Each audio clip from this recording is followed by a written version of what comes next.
आजकल हर चीज में मिलावट होती है, खाने में मिलावट, दूध में मिलावट एंड इनफैक्ट हम जो दवाइयां लेते हैं उनमें भी मिलावट होती है।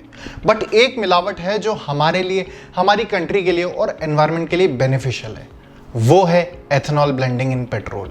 एथेनॉल ब्लेंडिंग हमारी कंट्री में काफी तेजी से अडॉप्ट हो रहा है एंड इनफैक्ट गवर्नमेंट का तो कहना है कि बाय द ईयर 2025 तक हमारे पेट्रोल में 20% एथेनॉल मिक्स कर दिया जाएगा।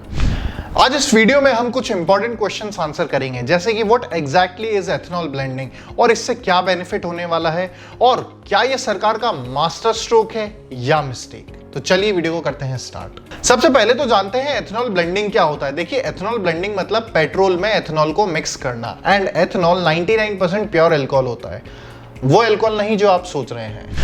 एथेनॉल शुगर केन और ग्रेन फार्मिंग के वेस्ट से क्रिएट होता है एंड इसीलिए फार्मर्स अपने इस बाय प्रोडक्ट को कंपनीज को बेच दिया करते हैं। बट पॉलिसी मेकर्स को हाल ही कुछ सालों में यह भी पता चला कि एथेनॉल का और भी कहीं यूज है और वो है पेट्रोल के अंदर। एथेनॉल को पेट्रोल में एक फिक्स्ड रेशियो के अंदर मिक्स करा जा सकता है। एथेनॉल को पेट्रोल में मिक्स करने के कई सारे फायदे हैं, जैसे कि पहला है कि 50% कम कार्बन एमिशन जनरेट होता है इससे पेट्रोल के मुकाबले। दूसरा, ये एक हाई ऑक्टेन फ्यूल है, मतलब कि कार की परफॉर्मेंस इससे इंप्रूव होगी। और थर्डली, कोल्ड रीजन्स में ये गैस लाइन एंटी फ्रीज की तरह भी काम करता है, मतलब कि अगर कार का इंजन ठंडा पड़ा है तो भी कार इजीली इग्नाइट हो जाएगी।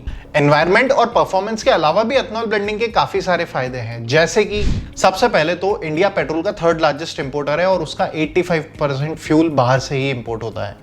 अब जब इतना ज्यादा इंपोर्ट हो रहा है तो ये गवर्नमेंट के ट्रेजरी बिल्स और फॉरेक्स इन पर भी प्रेशर क्रिएट करेगा।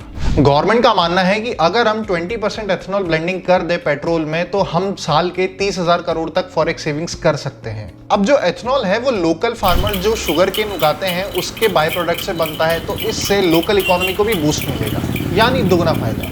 तो हमारी गवर्नमेंट इस सॉल्यूशन के बारे में क्या कर रही है, चलिए जानते हैं। हमारी गवर्नमेंट ने इस पोटेंशियल को काफी पहले ही आइडेंटिफाई कर लिया था और 2003 में एथेनॉल ब्लेंडेड प्रोग्राम स्टार्ट करा था। 2006 में ministry of petroleum and natural gas ने पीएसयूज को 5% एथेनॉल ब्लेंडिंग का टारगेट दिया था, लेकिन ज्यादा एथेनॉल ब्लेंड करने के लिए एथेनॉल प्रोडक्शन भी बढ़ाना था। 2014 तक हमने सिर्फ 1.4% एथेनॉल ब्लेंडिंग ही अचीव करा था एंड 98.6% अभी भी पेट्रोल ही था एंड इसकी वजह थी slow adoption and growth rate. And अब गवर्नमेंट को एथेनॉल प्रोडक्शन एक्सेलरेट करना था। 2018 में ईबीपी को नेशनल पॉलिसी ऑन बायोफ्यूल्स में इनकॉर्पोरेट कर दिया गया था। अब यहां पर दो क्रिटिकल रिफॉर्म्स हुए। फर्स्ट, गवर्नमेंट ने इंटरेस्ट सबवेंशन स्कीम इंट्रोड्यूस करी, जिसमें गवर्नमेंट ने फार्मर्स के लोन्स पर इंटरेस्ट की पार्शियल पेमेंट कर दी थी।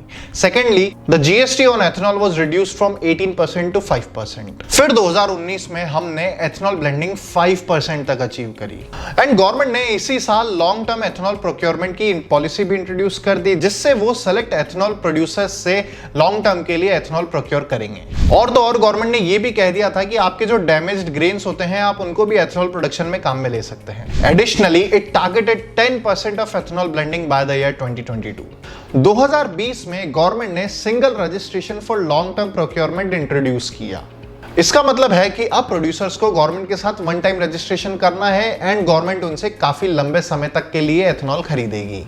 अब फार्मर्स को प्रोडक्शन कैपेसिटी बढ़ाने के लिए उनका इंसेंटिव भी मिल चुका था, तो इन मेजर्स से क्या आउटकम निकलता है, चलिए देखते हैं। 2020-21 में हमने फाइनली 10.02% ब्लेंडिंग लेवल अचीव कर लिया और जून 2023 तक हम 11.7% पहुंच चुके हैं। 2013-14 में मोलासेस बेस्ड डिस्टिलरीज का एथेनॉल प्रोडक्शन सिर्फ 215 करोड़ लीटर्स था। ये 2023 में 811 करोड़ लीटर्स तक पहुंच चुका है।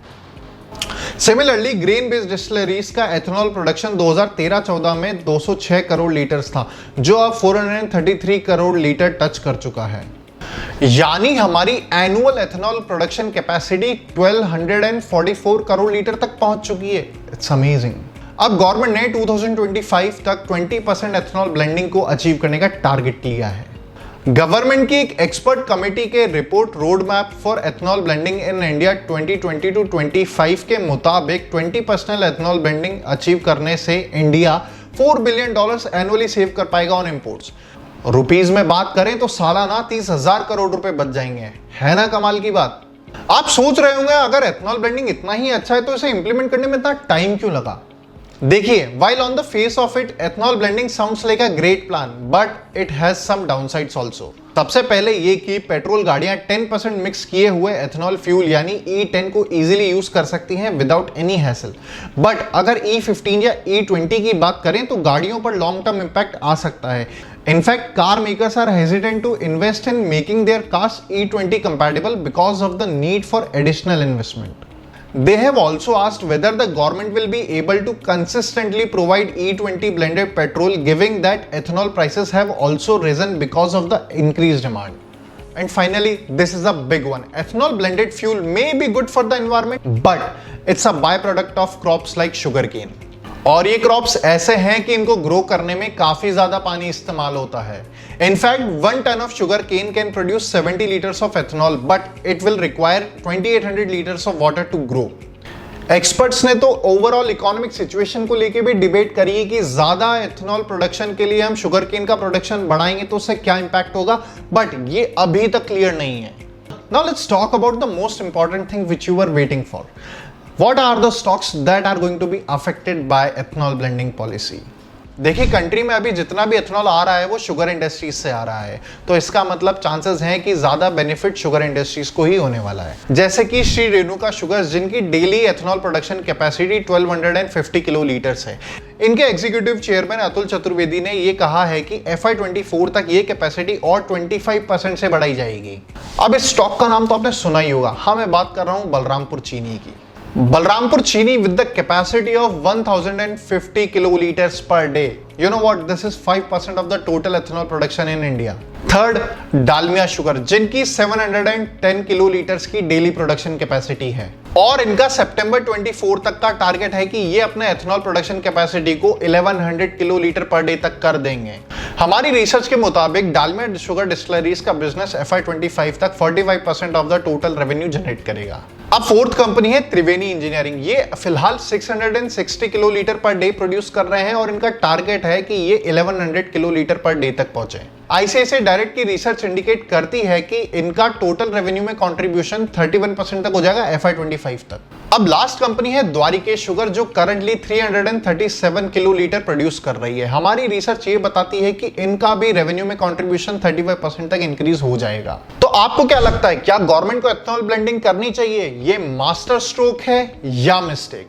अगर ये वीडियो आपको पसंद आया तो हमें नीचे कमेंट सेक्शन में जरूर बताइए एंड इसे अपने फ्रेंड्स के साथ जरूर शेयर करना and do not forget to subscribe to ICICI direct. Investment in securities market are subject to market risk. Read all the related documents carefully before investing.